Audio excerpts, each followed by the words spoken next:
Hey boys and girls, it's Deaconess Kim from St. Stephen. Instead of doing our flannel board story, I thought I'd read a book today. So I chose a book called 7 Days of Awesome, a creation tale by Shawn Byous. All right, so let's read this and learn a little bit. All right. Hey, where did you come from? And what about me?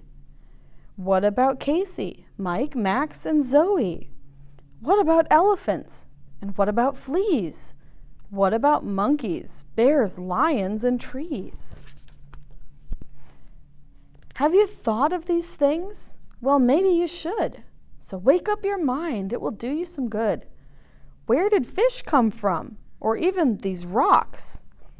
And who made those feet that you keep in your socks?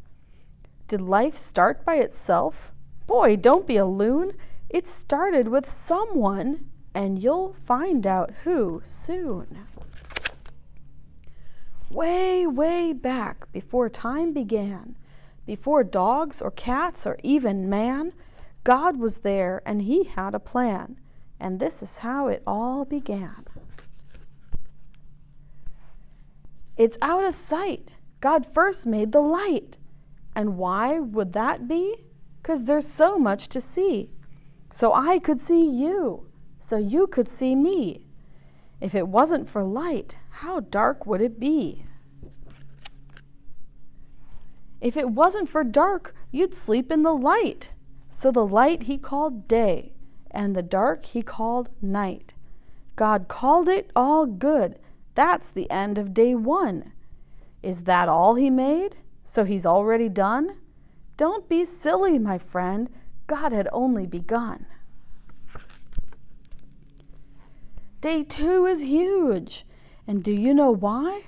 On day number 2, God made the big sky. With water above and water below, God made the sky high, and he made the ground low. See all the seas and see all the trees? On day number 3, God made all of these. And look, what a hoot! Today God made fruit. Isn't that neat? Now there's something to eat. Then God said with glee, it looks good to me. So that, my dear friend, is the end of day 3. Then on day 4, God made even more. The moon and the stars, outer space to explore. God filled up the skies with treats for our eyes. The highest of heights is now full of lights. Things are alive on day number 5.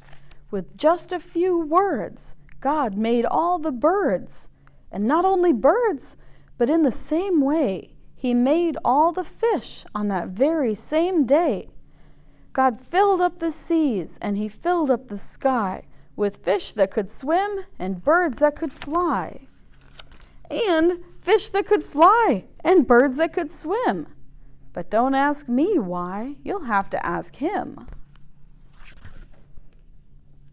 Day 6 is fantastic. You know that it's true. Day 6 is the day God finally made you. And not only you, the entire zoo, too. With critters that hop and creatures that crawl, some that are short and some that are tall. God made eyes for seeing, God made hair for growing, God made ears for hearing, and he made feet for going. God made us to love, and he made us to live. He made arms to hug, and he made hands to give. Yes, God made it all, like no one else could, all to glorify him, and he called it all good. But wait, there's more. What didn't we see? With all that God's made, what else could there be? On day 7, God made what I like best. Do you know what he made? That's when God made rest. And that's the end of God's creation story. That's a fun way of looking at and hearing that story, isn't it? You guys have a good week.